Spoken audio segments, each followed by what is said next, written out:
You just got to run away.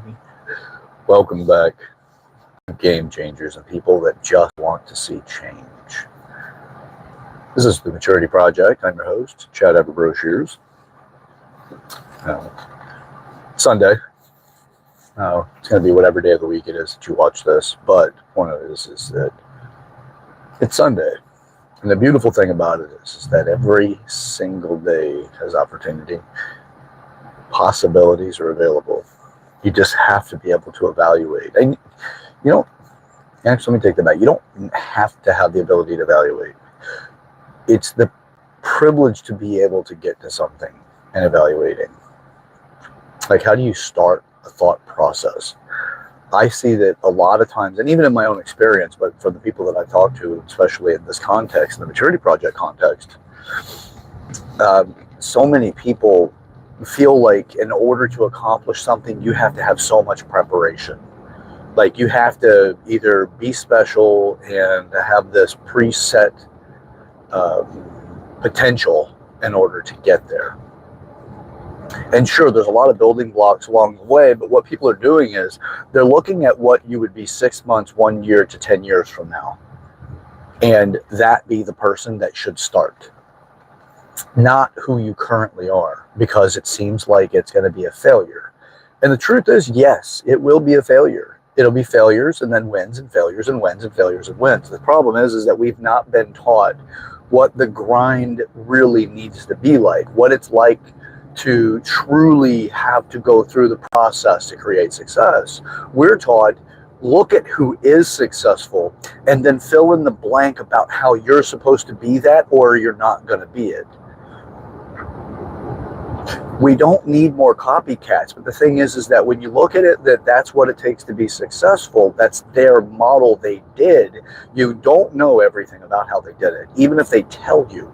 It's too many times they've made decisions they will forget to, they will not remember in the process of telling you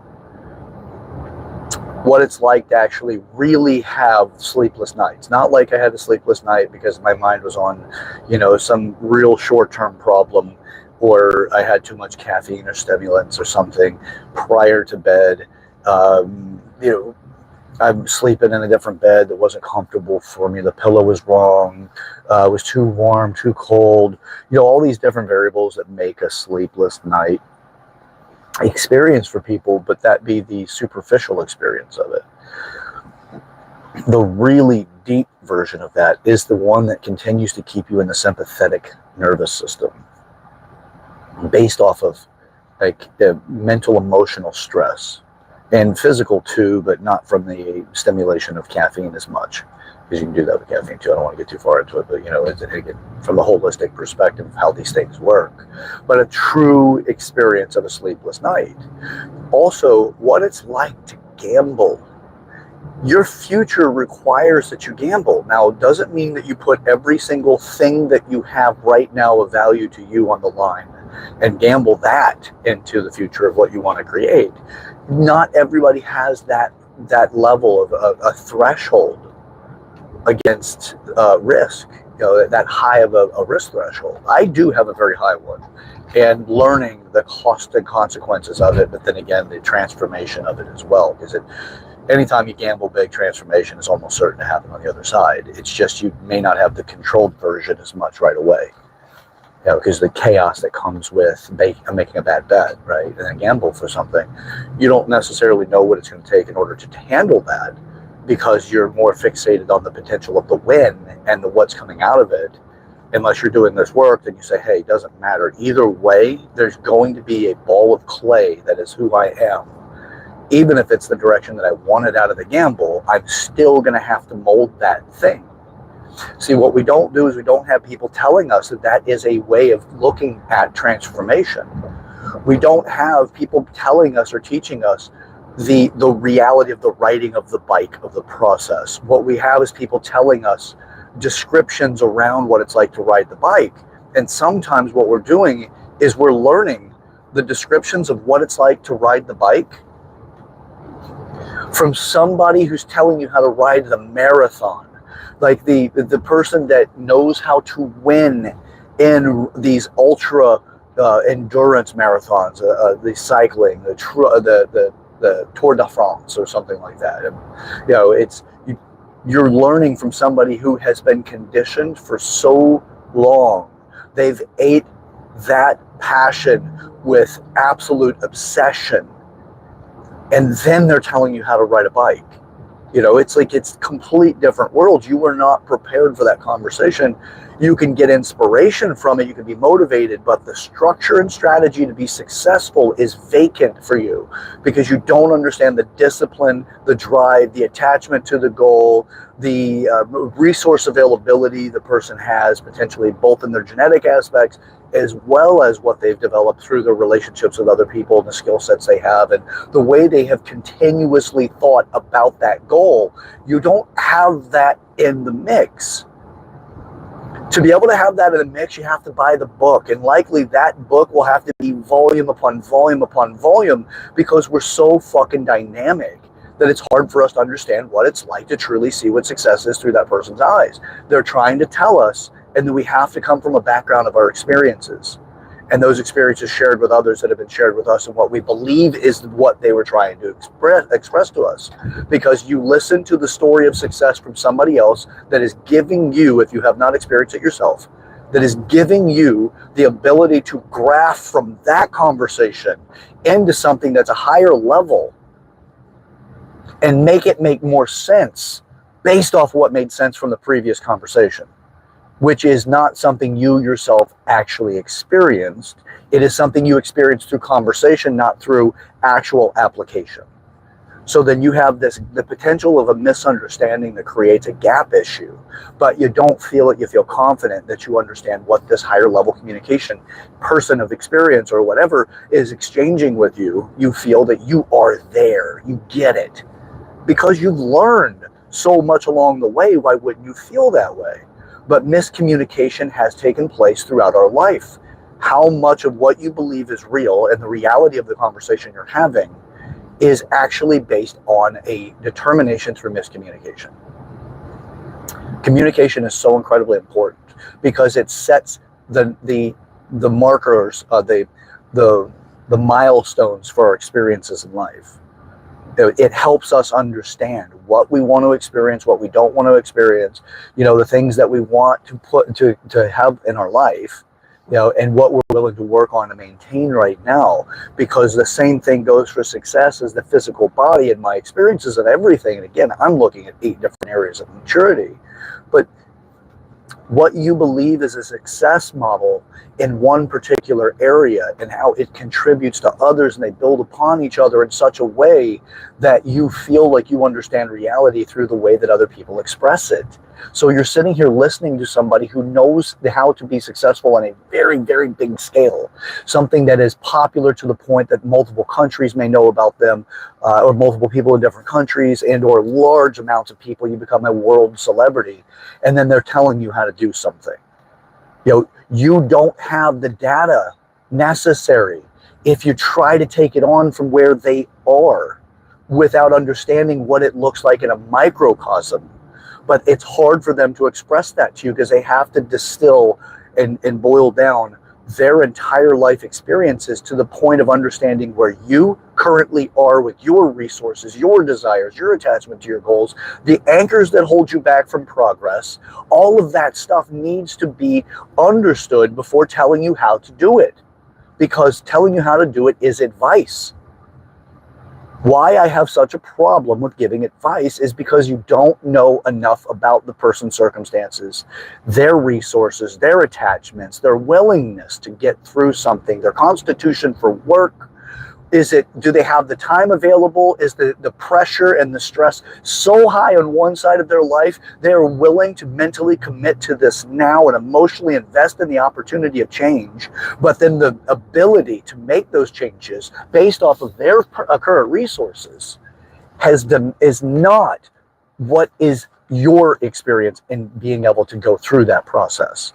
So that you could tell somebody that I want to make it that this person could be successful, and I'm going to tell you how to be successful, but I don't know what your emotional investment is, your resource availability, and your total possibility for change and your percentage for change, right? Transitional opportunities.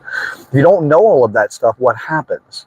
Well, you end up with, I've given advice that I'm attached that they take, that I will have a value system associated with the person I'm giving that advice to, and it will affect my experience of them and potentially their credibility if they do not take my advice, because my advice has value and weight.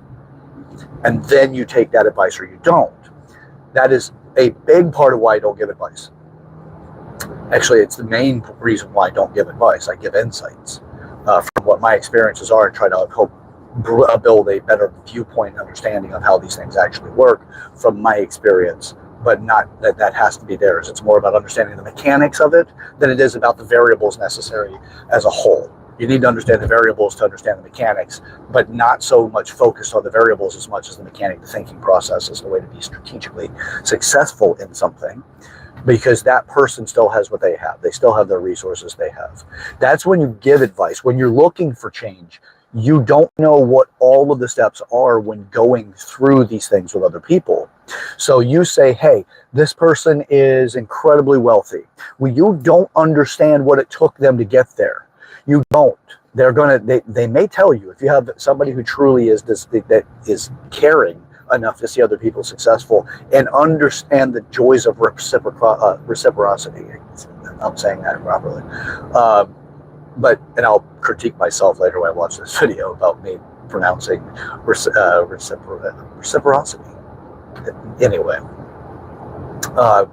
that's just the exchange. You do something for somebody else, and then you get the return experience of it and the benefits of that.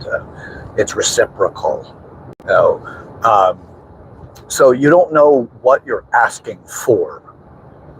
You don't know, even for yourself, you likely do not know what your threshold for risk is and your abilities to adapt. And you also likely don't know the real cost of changing a pattern of behavior that you're dependent on. And even if something is detrimental to you, does not mean you're not dependent on it, because it's a built-in thinking process that is complemented by other thinking processes, are required for other thinking processes in order for them to function properly. And it has to go through, a new adaptation phase to be able to be functional in that thinking model that is shifted. You have a cost of change that will occur by taking on different thought processes. And it may lead you without the right mentorship, and you're just trying to figure this stuff out in a feral way. You're doing it in the wild, not guided by an experienced guide or mentor. Then you go into it, you say it doesn't work because this is modified in a way that really is effective, but this over here, the other way that you've thought about situations similar to this, whenever you're activated into thinking into multiple models of thinking or a string into a chain of thought processes that help you accomplish goals, that one variable change costs you more energy in the other areas that may affect the effectiveness or the efficiency in that area. You're not aware of the cost on yourself that will come with that change. So once these things occur, you may say, you know what, it worked one time, but it's not working anymore. It was effective, but it's not quite as effective anymore. And I don't think it really works that well. And then the person says, hey, I put in this effort for change. I did see a little bit of success. It got me excited. The emotional investment goes up because it's like, fucking, for once, maybe I've got a way of having a different outcome. And then you're like, okay, put all this emotion into it. And the next thing you know is that you don't get the return on that energy investment, the emotional investment that you put into it. And then you say it doesn't work. Well, now you're labeling something that actually does work, but does not have enough adjacent thinking models that are supportive enough, that has not adapted enough to deal with this new change and this particular detrimental thinking process that is required for change. And you say, you know what, Pandora's box this shit. Label it, do not touch. This is hot. It burdens me. It hurts me. It causes problems because you weren't guided for it. The person that has been successful has other models that help support the thinking necessary to be successful there that was not shared with you. You don't have the resource availability. And then you say, you know what, that doesn't work for me. Pandora's box this thing. It hurts. I don't want this particular thinking process. Even the possibility of change, I don't want to face it again. I lost my home. My family life went to shit. I lost everything that I accumulated over the years of working my ass off for. And you know what? I was burnt. My heart was broken. I thought I was in love, whatever. Like all of these things that was built into this potential of change, label that shit, put it into the Pandora's box and stay away from it. On one side, you don't know what you're asking for, right? It's like, be careful what you wish for. And on the other side, when people give advice, you've got to be careful what you're condemning the person by your advice. Because you can condemn people through your advice. And it happens all the fucking time. You condemn them if they don't take your advice. And by the way, if you give advice that's based in hypothetical, shut the fuck up. If you do not tell them it is based on the hypothetical and the hindsight of that happened before, and after the fact, I studied that thing, and in the future, if this happens again, I would do this. That is hypothetical. You haven't done it yet. And then you play a game with the other person by hypothetically supporting that, or by supporting their particular moves by some hypothetical model you've never actually tried, but you're convinced because of how much time you thought about it and how in your mind it worked out. How many different times did that work out in your mind that convinced you that it works? And then because you have not done it yet, but you got it shelved waiting for the opportunity. It's like practicing dance moves, and then you've never done it, and then all of a sudden it's time for a dance off, and you get out there and it's actually pretty fucking embarrassing, but you're so incredibly convinced you're doing it right that you realize the crash and burn when people are like, oh my God, you're ridiculous, it's so stupid. And you know, like maybe they laughed and your cheers were coming from laughs, then you find out because you thought they took you seriously.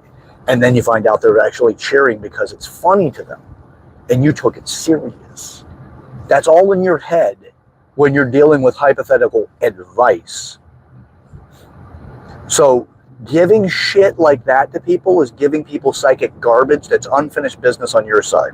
And then you're hoping to see that it actually works so that next time you do, or next time a situation comes up, you're more likely to use your advice for yourself because you don't understand the resource requirements, the bravery it takes to actually face those things. Have you ever felt like if somebody finally got you pushed to a point, you thought about something enough, and you're like, screw it, I'm going after it, I'm doing this. You know what? You're going to get it. You had to break before you, that's a last stand, kind of situation. It's not courage the same as if the first time something came up. It doesn't take much courage the first time something comes up, by comparison to the ruminating over years or just over a particular amount of time. Because that shit, that's just, I'm waiting till I've had enough stress before I do something. You don't have the courage as much as it's like just loading a barrel with gunpowder and just waiting for somebody to just set it off finally because of how angry you are at that point. Courage comes more from, that's not something I'm going to do. I'm not going to face it. I'm not going to let them, it's not that I'm not going to face it. I'm not going to let this set in a pattern, and I'm going to address it now. And I'm going to better understand this. And it doesn't take a lot. It's just a little bit at a time, but it's actually more of your constitution in how you actually are capable of withstanding for yourself. But the other person is just able to feel the pattern of being able to get away with it if you go the other route. Right, because that one route, you're training people immediately. This is not okay, not acceptable. I don't go this route. And it doesn't take much courage to do something there. It's just like, whatever. But you are prepared to be courageous because you have continuous conditioning into moments of being courageous. Small, microscopic moments because you just deal with things right away. Versus having to wait till somebody pisses you off enough and then you let this psychotic break, that's a split-second psychotic break where you say, fuck it all. And then you go out and give it to the person. And then you're like, you know what? That was courage. I don't know if that was courage. I think that was cowardice, that just you couldn't hold that anymore. Now, it doesn't mean that there's no place to go from there, but you're labeled a coward, right? You're a yellow belly, you know, whatever the old West models of thinking and condemning somebody based off of their courage is. Yeah, whatever one works for you. I don't care. Playful. Be playful with it. Usually that helps break down the walls of shame, being playful. So first start off in your mind, though. Be playful. That's a good place to go. But then sample it out in the world, or give it to the world. Fuck it. Be with it. So anyway, as we go through these things to understand exactly what change requires, you don't need to have this significant moment that became too much pressure to get you to finally say, I'm not doing it anymore. Just, okay, get there. You know, and this happens, by the way. It's not to say never do it and you're broken if you do, and you're condemned to a life of just misery because you don't take action. It's nothing like that. Look, it's labeled how you want. No matter what you've done, the beautiful thing about us as a species is we adapt so well to everything. We are so incredibly adaptive. Something happens, we adapt to it in our environment. The problem is that we get so fixated on the moment, we forget the skills that we're developing in the process. If you don't know what skills you're developing and you're not aware that you are developing skills, then you may not give it the same level of utility and credit when it's actually provoked to be used again in the future. You may not actually have the depth of awareness of how to provoke that or how to actually use it, because it's not readily available in your tool belt. You're not fixated enough to realize you got a new tool, a new development, a new skill set. Start small if you have to. And I suggest miniature versions, these micro versions of success models, that you do this and you get a little bit more success. You do that, you get a little bit more success. You get this, you get a little bit more success. This is what I love about recycling Pandora's box into something more useful. Pandora's box, it's personalized. It's you. It's not the world's chaos as everybody in the world would agree. Pandora's box, especially in this education, is all experiences you're unwilling to face throughout your life. The bad experiences, the things that you had felt less control over, the things that felt like chaos, danger, things that'll destroy you, would hurt you so badly it might lead to your demise. Those kind of things, that's Pandora's box. And it's the unfinished business of your life. And then what you do is you put these events into this box, and then you make a meaning about that. And you say never again for these things, and this is the reason for it. And you'll come up with an incredibly convincing story about why you should never touch that thing. And then you'll encourage other people, stay away from those things in life. Those things will hurt you. Those things will damage you. Those things will destroy you.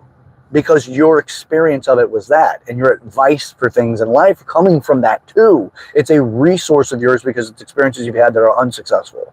And you're making meaning of it is that will be detrimental when it's available to be practiced. Stay away from it, avoid it. Encapsulate it. Make sure that this stays away from your ability to function in the future, because you can't function there, because your history told you that you can't. You've had a failure here. And it might have been so emotionally challenging that you say, don't ever touch that again. I burnt my hand so bad touching the stove that I lost feeling in fingers because of it. That level of don't do it again. Because it emotionally burnt you and it may have numbed you to certain emotional experiences. Lock that shit up in Pandora's box. It's moments that are encapsulated, put away, and quarantined off.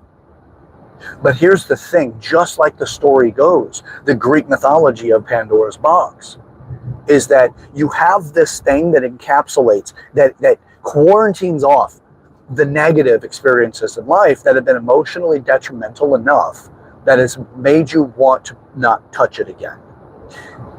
But if you open that box when you I would definitely suggest understand where you're at in all 8 areas of maturity before opening that box, because you don't want one more time, but this time be the Pandora's box itself turned into a piece of information, a knowledge point that you have this thing existing.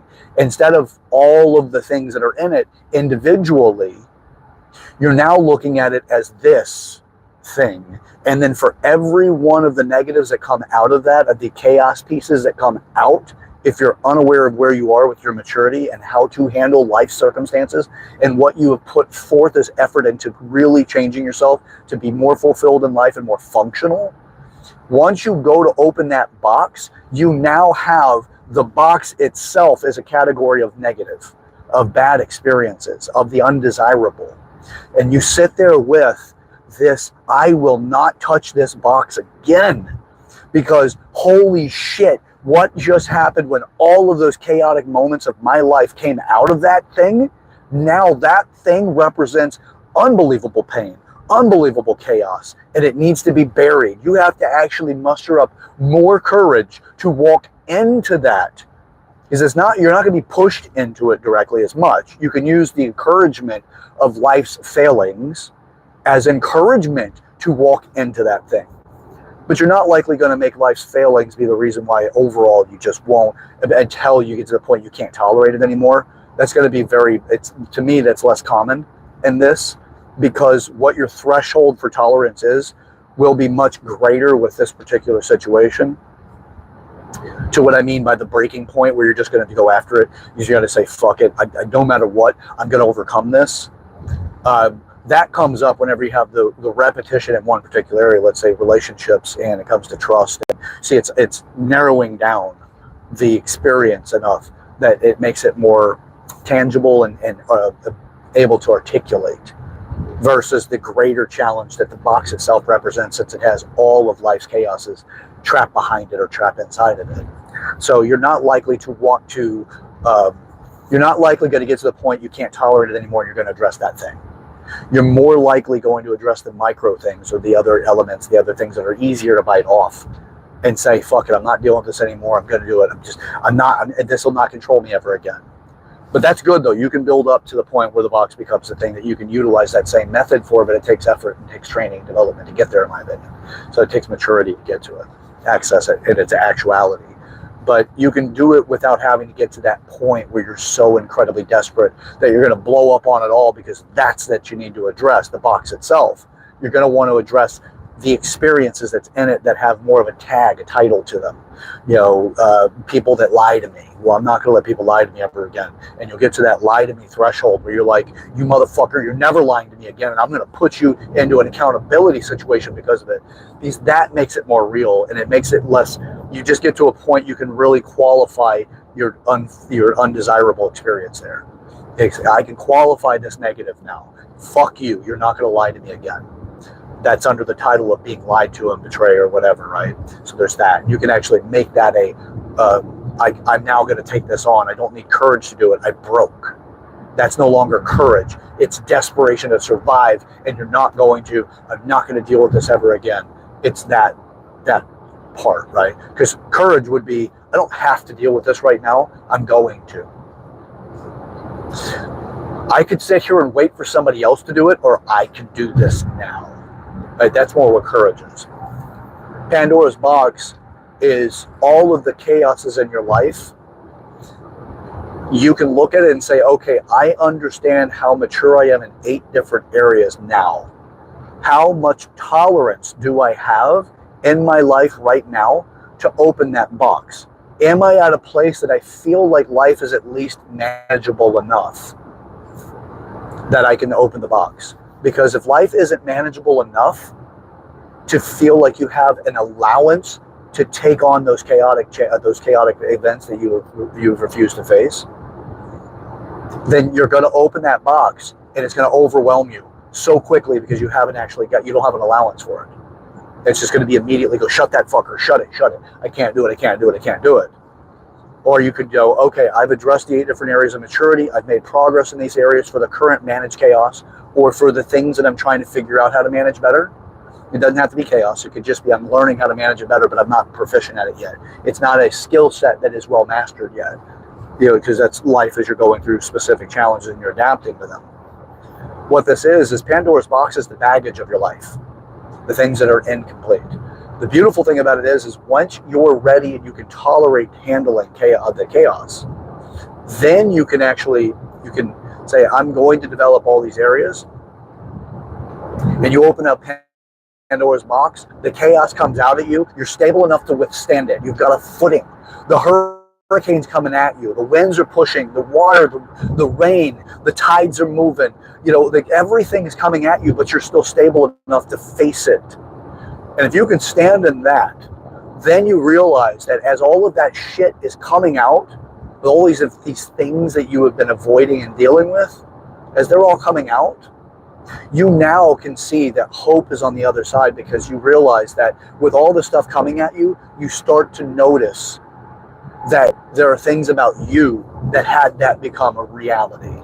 There's patterns of your own behavior that have prevented you from being successful in this area, and those patterns start to look similar to other areas, and before you know it, you start to feel that you have the ability to overcome those challenges, because you've developed yourself, or you're actively developing yourself in a way that you're practicing a new way of living life, that you're practicing a way of taking on the challenges of life. You won't know this stuff until you start taking action. You've got to start taking action. It can be incredibly small. If you're not familiar with making your bed on a daily basis before you leave your house, or even the bedroom, if your room is disorganized, there's a habit of behavior that is associated with that. And if you do nothing about it, nothing changes if nothing changes. You may say, Chad, I don't know how cleaning my room is going to give me a better relationship in my life. Okay, you don't have to know that is part of the process. You don't have to know it. It doesn't need to make sense yet, but it will. By doing the work, it starts to make sense. So that's why you just want to get into the habit of changing habits, just minor areas initially. It's up to your ability to tolerate the change. Some of us can take on a lot, some of us can't take on a lot. People that can take on a lot have practiced their way into that. Typically, it's not normally just a birth thing.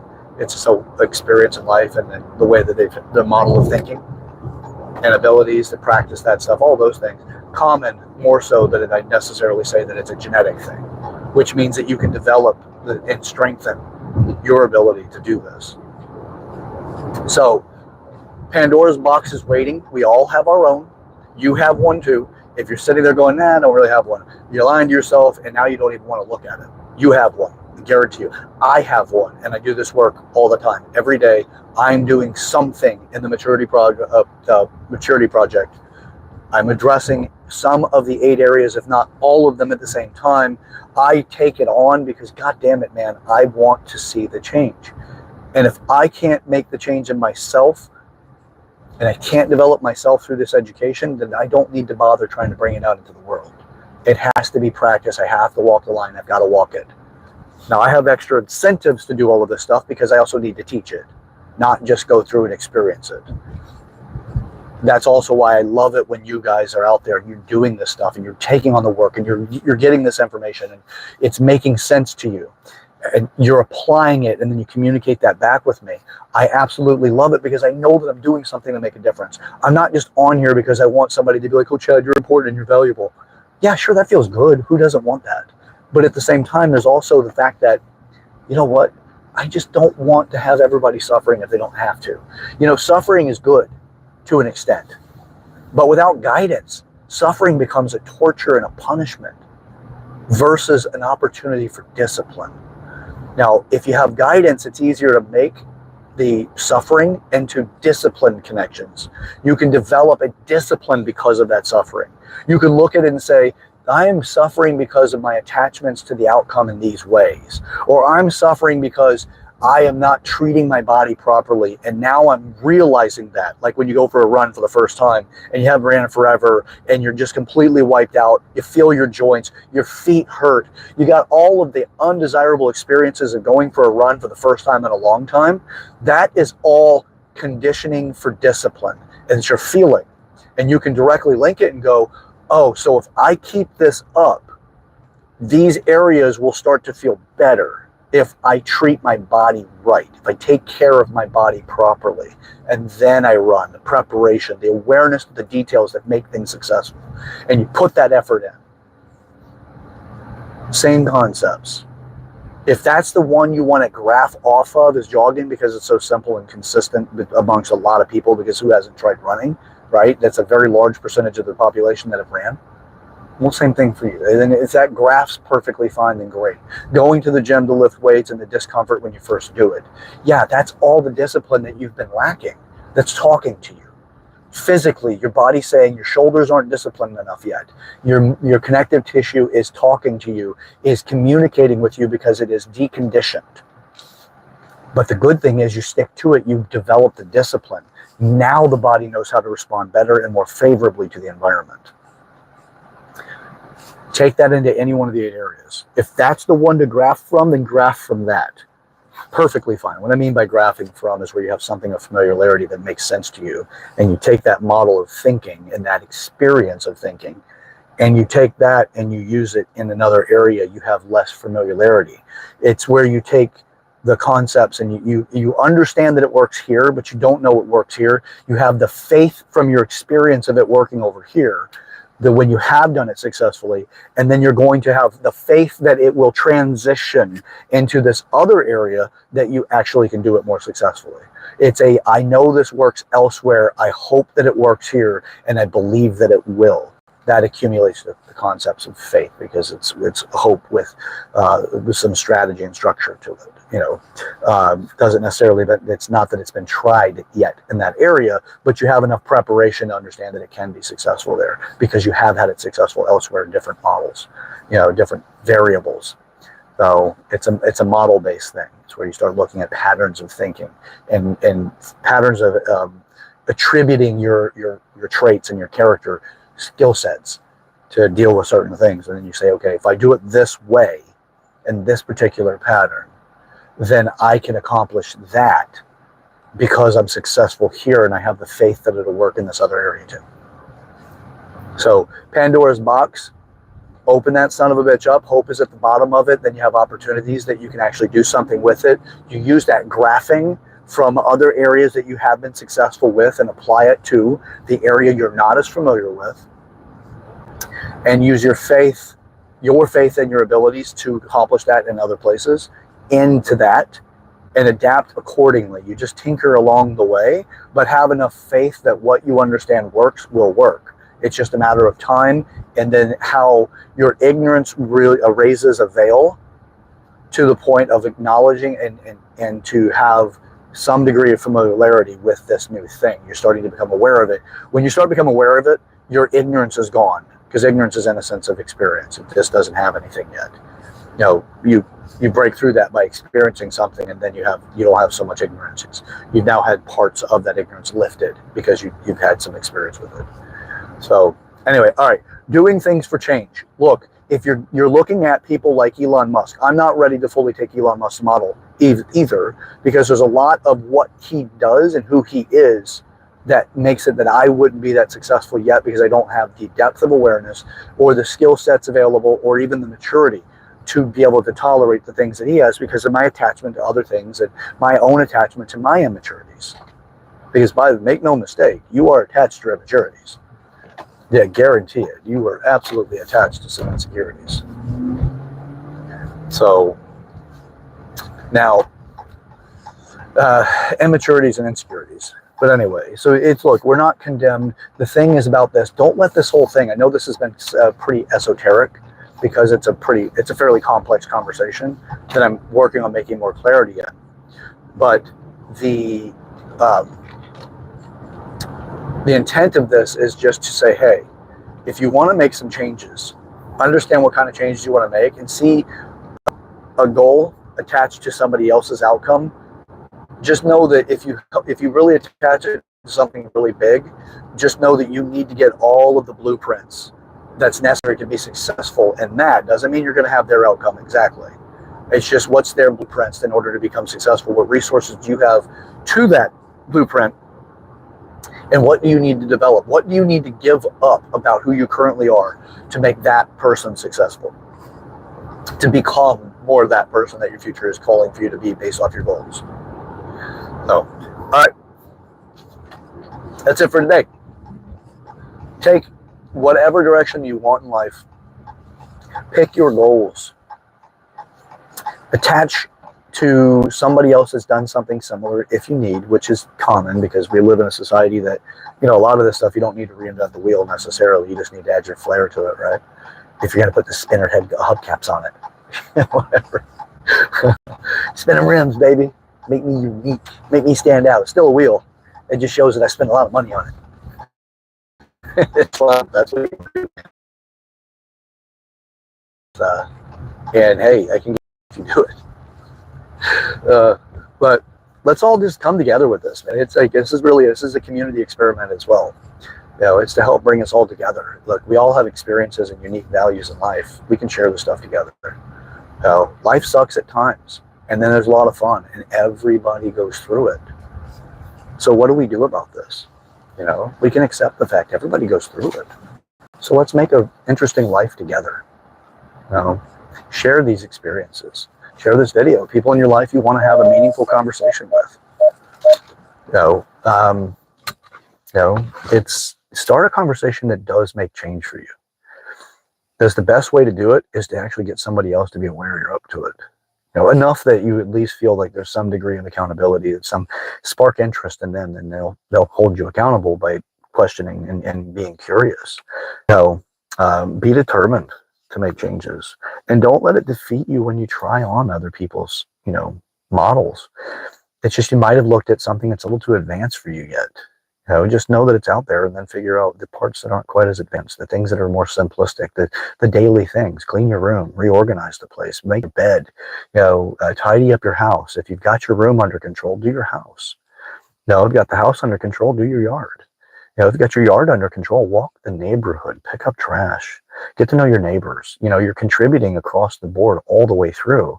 If you've got that down, how about the last time you went to any kind of community organization where you've actually got to spend time with other people? You know, what about your give backs? What did you do to try to inspire the people in your area to become more capable of dealing with life? You know, it's like you keep building out to the next thing you know, you're now the person that other people are talking about. The one that other people go, I wish I was like him or her. So this is a project of passion. It's a project of love. It's a project that I want to see the world a better place, but I don't want to just say it, and I don't want to write a song for it. You know, we've already got enough of that stuff. We just don't have the structure for the success to fulfill on. When you're dealing with challenges in life, you're usually working on something to just make you feel more fulfilled. And what we have is people really focusing on the areas for this specific expertise, not so much about being fulfilled. We actually just feel like fulfillment will be granted once we get to the point we have a certain amount of money or a certain relationship or whatever, not realizing it's actually within you. Fulfillment's within you. So that's what the maturity project's about, is to help us get to more fulfillment. You'll be successful in other areas, absolutely, but you'll be the one that creates it. You're not creating it because Chad said how to do it. I'm telling you that you can do it. It's just that it's going to be it's not so easy.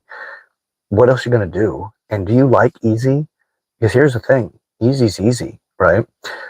Everybody can do easy. There's a reason why only a few people become successful out of the masses. And that's because they're willing to do what other people aren't willing to do. And a lot of that is they're willing to face the things about them that they need to give up in order to be successful. And they're also developing themselves they just keep developing themselves constantly. They try things, they take on risks, they're willing to lose some parts of themselves. The bigger the rewards are also typically the bigger the gambles. But you can do it. You just have to know you can, and then what do you need to work on? You know, you may not be ready for any notable changes in the next year, other than just the way that you be around people. You may not be ready for significant change. You may just be ready for, okay, well, hey, today was just a little less stressed because I just decided I'm going to think about life a little differently. Most people may not notice that, other than you just don't seem as stressed anymore. You know, or, wow, you've really changed. You've lost a lot of weight, or you put on some size. You're looking good. You've been working out, you know, or you seem more confident. You walk differently. Oh, wow, you've really started making some money. You know, like, but start off at the other place where you feel like, okay, well, I'm maybe not making more money or showing that I've made more money. I haven't bought the nicer car or the bigger house or whatever. It could just be that, your bills are satisfied. You're not running paycheck to paycheck anymore. You've got a month's worth of bills put away and it's payday. So you've got, 30 days of cushion, or now you've got 60 days of cushion, and nobody's really going to know that. It's not like you're going to have anything to show it. It's in your bank account, but it's in how you be. I've decided I'm not going to fight with my partner the same way anymore. We're going to work on resolving the challenges. A lot of that stuff is just going to be the experience you have with your partner, and other people will not likely notice it as much unless they witness the fighting or the tension between you. And then they're like, you guys don't seem as tense anymore. That's all. Like, it's good. You can start in those low levels, man. You need to build up the pattern to be successful, because that was the other part of what I was going to on Pandora's box. Hope gives you opportunity that you can turn around and start taking the lessons, the chaos, because all that chaos is that's in Pandora's box. All that chaos is lessons you are unwilling to take on or unwilling to learn. And you were unwilling to learn it for a lot of reasons that are justifiable. Things were happening in your life at the time. You couldn't focus on that one area. You weren't aware of it. You were too disorganized with everything else going on in your life. It was better to just avoid it. Whatever it is, you shoved it in the box, though. The thing is, once you've actually opened it, you got all the way down to hope, or you realize hope is down in the bottom.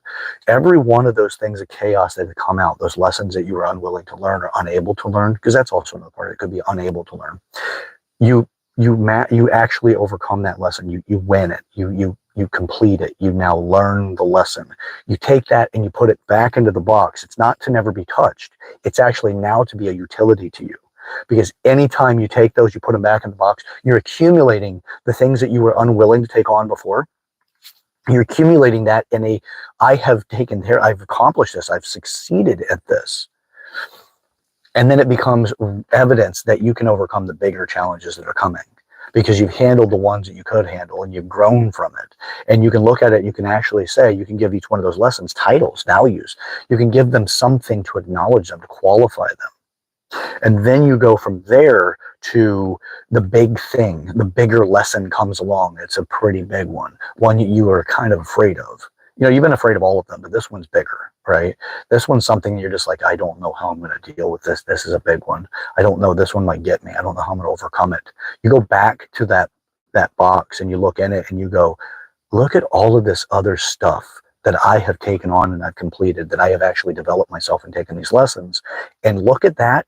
And not only look at that, but look at how much I've grown from each one of them. Who was I before that lesson was learned? And who am I now after? What kind of ability did I get from that lesson? And then you can look at it and say, okay, well, that was that. And I was that concerned about it. I took it on, and that's how much I grew. You can start qualifying.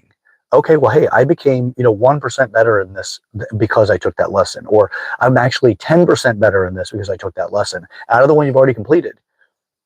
Now with this big one, this monolithic thing that's a challenge, it's this colossus of a challenge, the chaos, the lesson that you're unwilling to learn, it's this big one, right? Then you go and you take it on, knowing that if it's that much of a challenge to take it on, what is it going to do to you on the other side when you've learned that lesson? How much more capable, functional, and how much more of a badass are you going to be by overcoming that colossal lesson that you've not been able to take on until now? It's like you go back and you rally the army, right? It's the army of lessons that you've had, and you realize how powerful you actually are, capable you actually are. Then you can go and take on this bigger one. Great thing is once you've accomplished that big one, and you've moved yourself up in skill sets and confidence and everything else, now you're going to have other ones that are bigger than that. It looked like it was once upon a time a mountain in the distance, and that colossus is just this big ogre thing that's in front of you. And you know that on the other side, way in the distance, is some massive challenges. If you don't take on all of the colossuses along the way, those other challenges that are the chaos that you've just been unwilling to deal with, the lessons you've been unwilling to deal with that turned into chaos, that big one's going to be the thing, man. That big one's going to be, that mountain. Well, you'll get to the point you understand how to take down the mountain, because you've continuously developed yourself along the way, taking on all these other lessons. That's the beautiful thing about Pandora's box. It turns it into unlimited abilities, because you now know how to qualify the lessons you dealt with in life instead of just forgetting about them along the way.